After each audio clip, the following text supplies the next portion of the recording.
So, who were Greek and Roman artists? We have several forms of evidence to work with to address this question.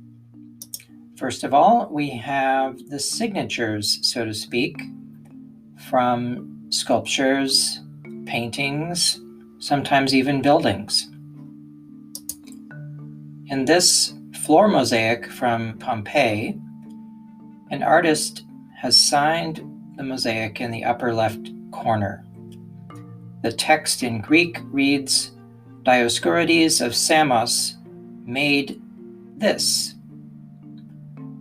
The scene is from a Greek tragedy, and the mosaic comes from the villa of Cicero at Pompeii and dates to the 1st century BC. This was a fairly common way for artists to take credit for the creation of a mosaic or a painting. And often the identities of these artists are quite clear. They are usually Greek. In another example, here we have a drawing on a white marble slab from the Roman city of Herculaneum, located not far from Pompeii, and dating to the 1st century AD. In the upper left-hand corner of the slab, hardly visible today, there is a text reading, Alexander of Athens made this. In this case as well, the language the text is written in is Greek.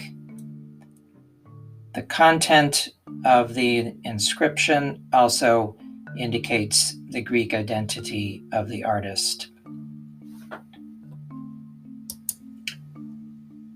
In this case, we have a sculpture, a very high-profile work in gray-black colored marble, a statue of a centaur, and it was found at Hadrian's villa in Italy.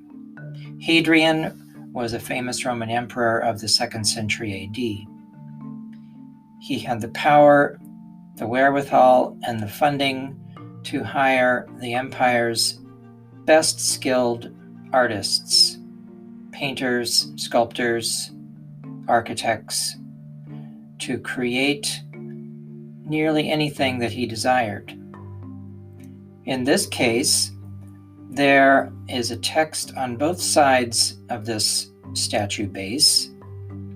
On this side, we see simply the words Apisteas and Papias in Greek. On the other side of the base, we see another text that explains that these were sculptors from the city of Aphrodisias in Asia Minor, or modern Turkey today. So this is an interesting example. Not one, but two artists are taking credit for this work. They're Greek, like in the other examples. But in this case, the artists come from a relatively small city in Western Asia Minor called Aphrodisias. Aphrodisias in classical antiquity was very well known for its schools of sculpture.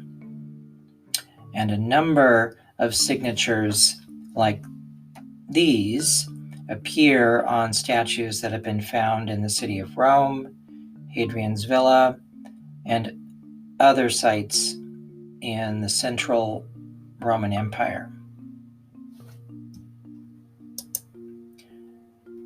Here is another example of an artist's signature from Aphrodisias itself.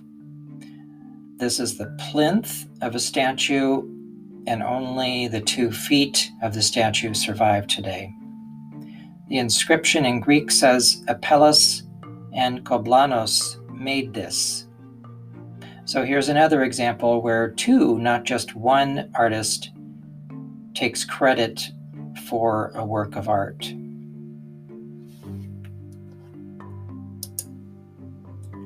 We also have examples of signatures from Greek vase painting, like this Panathenaic Prize amphora, made in the black figure style, dating to the mid-4th century BC.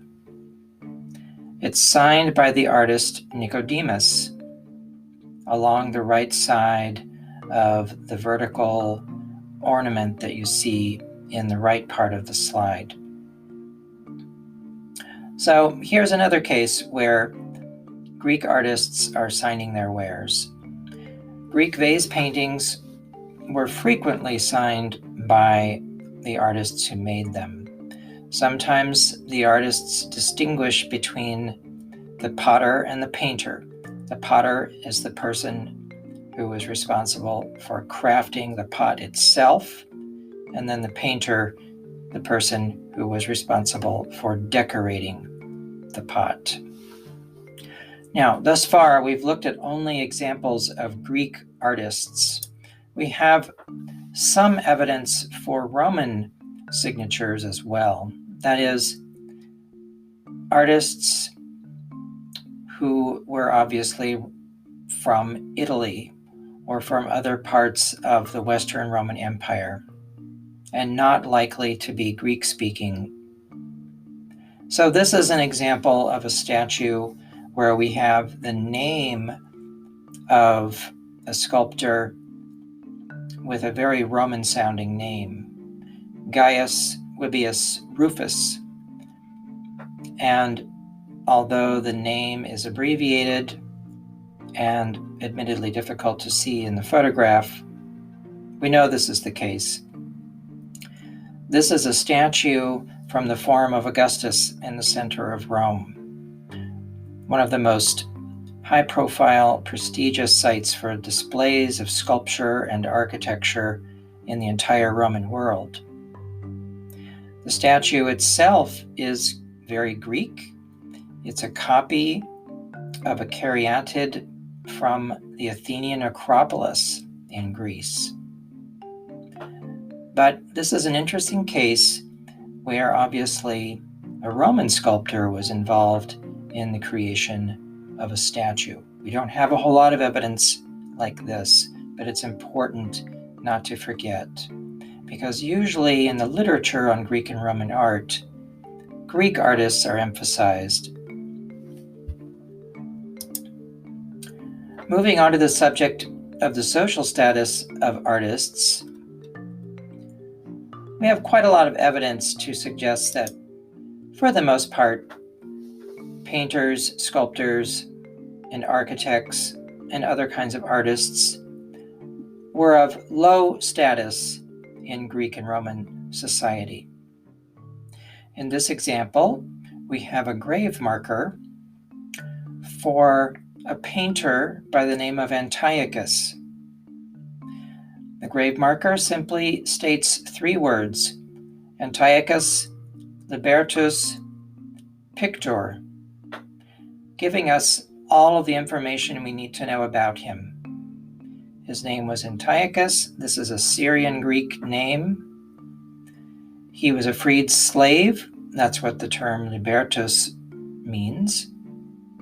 And he was a painter. That's what the word pictor means. Pictor being the word where we get the origins of our modern word picture from. This is a very modest grave marker indicating the low social status of Antiochus. Here we have other evidence from a different kind of grave marker. Here, a much more expensive, much more high status grave marker in the form of an altar. Here in relief sculpture, we see a sculptor seated, holding a chisel and a hammer up to a work of sculpture that presumably he created. And then on the right, we see a tall, elite woman wearing a tunic and a very fancy hairstyle. In her left hand, she's holding something. It could be fruit, but most likely it's a bag of money. And then in her right hand, she's reaching out and holding on to a rondelle sculpture. And inside, it's kind of like a picture frame. And inside is a sculpted portrait of a woman. Presumably, the sculptor created that portrait of the woman. The sculptor is clearly of lower status than the elite woman shown in the image. He's wearing plain clothing. He is not wearing shoes. He is represented as kind of a short, scrawny man with possibly a beard. She is shown wearing high status clothing, high status hair, and she's reaching out to a portrait which would have been very expensive to have made. So one of the interesting questions is this a grave marker for the sculptor or a grave marker for the woman on the right or for the person shown in the portrait inside the circular frame? So although there are lots of questions that are difficult to answer about this work of art, nevertheless, it shows the status of the sculptor very clearly. Here is another work of art that shows interesting evidence for a painter in this case. Here you see on the inside of a painted sarcophagus, a painter at work in his studio. He's seated, he has something in his right hand, maybe a brush. He has a painter's easel set up to the right with something like a canvas mounted in a frame. He's got what looks like perhaps a storage case for his paints in front of the easel. In the background on the wall are 3 paintings, presumably created by him. All 3 of them appear to be portraits of people. So this is very interesting evidence for what a painter's studio might have looked like. Since this is a sarcophagus, a coffin, basically, we might think that the person depicted in the painting was buried in this sarcophagus. That's the most obvious possibility. And that the paintings on the side of the sarcophagus are celebrating his life's achievements as a successful painter in his community. So perhaps he was not of such low status after all. And in fact, there is evidence here and there for a few well-known painters and sculptors who became well-known for their work and perhaps even wealthy. But by and large, the evidence suggests that artists were of fairly low status. Here is an unusual piece of evidence for a woman creating a painting. Now, most of the evidence we have is for the painters in classical antiquity being men. We do have some scattered evidence for women getting involved in painting. I don't think we have any evidence for women sculptors, but we do have some evidence for women painters. This is a painting from a house at Pompeii. So this painting was displayed on the wall of a house. In the painting, we see depicted an elite woman seated on a couch or a chair with a cushion, and she's in the process of creating a painting. The painting is at the lower right, held by an assistant. The subject of the painting is there in front of her. It's a statue, perhaps a statue of a god like Dionysus. She's creating a painting of the statue. In her right hand, she's dipping her paintbrush into a paint pot, and the pots are kept in a case. In the background, there are two women looking in and observing what she is doing, and they are also dressed in fine clothing.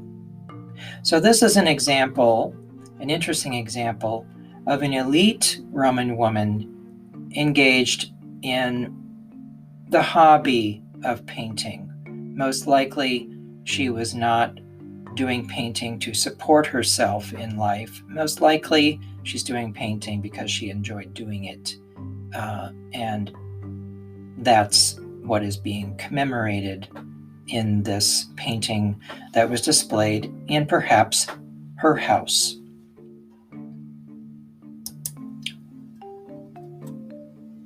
So, another subject that we can talk about is workshop production.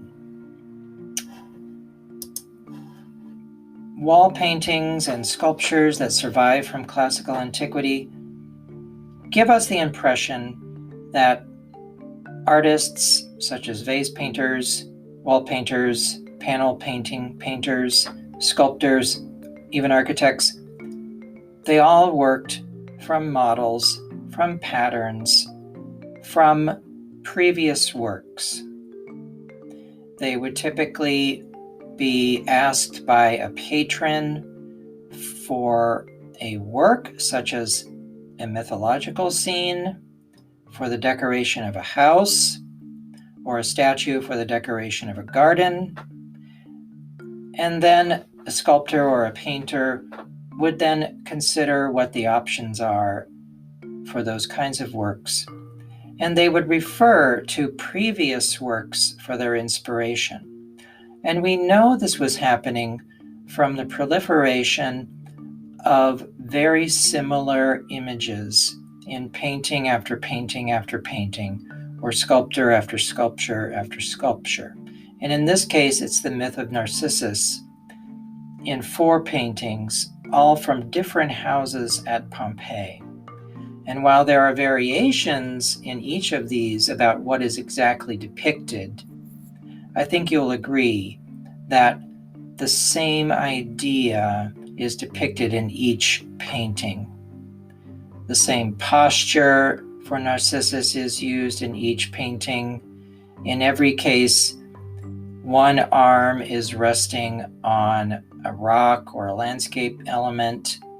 The figure is reclining and looking down at his reflection in the water, as the story goes. Other evidence suggests that painters and sculptors used the same sets of models and types.